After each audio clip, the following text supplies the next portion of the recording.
In the matter of MS Coal India Limited versus Commissioner of Customs Port Kolkata, Supreme Court dismissed the appeal on thorough consideration of all aspects of the matter and said that the view taken by all lower authorities is correct and no interference is warranted. Looking into nature of imports, Commissioner of Appeals held that services provided by Indian agent was on behalf of foreign seller and was directly related to sale of the imported goods. Provision for such service and payment of service charges constituted a condition of sale. In such circumstances, first appellate authority, upholding the view taken by Assistant Commissioner, held that engineering and technical service charges were includable in the assessable value of the imported goods.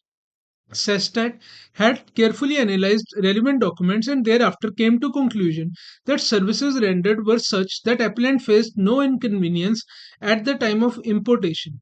Amounts paid to Voltas Limited by appellant were not linked to any services specifically rendered by it. Payments were made only in connection with the sale of goods, presumably because MS Voltas Limited was agent of a foreign supplier. Thus, payments made to MS Voltas Limited were only as a condition of sale and not for any services rendered. Therefore, it had a direct nexus to the value of goods imported. Court said that what Section 14(1)(a) provides for is that for purpose of Customs Tariff Act 1975 or any other law for time being in force whereunder a duty of customs is chargeable on any goods by reference to their value, value of such goods shall be deemed to be price at which such or like goods are ordinarily sold or offered for sale for delivery at time or place of importation or exportation as the case may be in course of international trade where the seller or buyer had no interest in the business of each other or one had no interest in the business of other.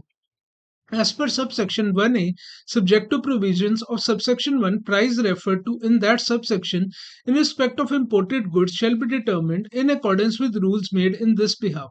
In exercise of powers conferred by Section 156 of the Customs Act, read with Section 22 of General Clauses Act 1897, the Customs Valuation Rules have been framed. Rule 4 deals with the transaction value.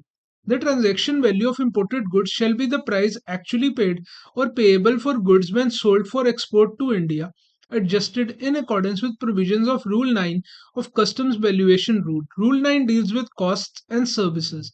Rule 12 of Customs Valuation Rules says that interpretative notes specified in schedules shall apply for interpretation of the rules. In the case of JK Corporation Limited, the court considered the question as to whether custom duty would be payable on purchase price of the goods by adding the value of the license and technical know-how to the value of the imported goods. The basic principle for levy of customs duty is that value of imported goods has to be determined at the place and time of importation. The value to be determined for imported goods would be payment required to be made as condition of sale. Assessment of customs duty must have a direct nexus with the value of goods which was payable at the time of importation. If any amount is to be paid after importation of goods is complete, inter alia by way of transfer of license or technical know-how for purpose of setting up of a plant from the machinery of imported or running thereof, the same would not be computed for the said purpose. Any amount paid for post importation service or activity would not therefore come within the purview of determination of assessable value of imported goods so as to enable the authorities to levy custom duty or otherwise.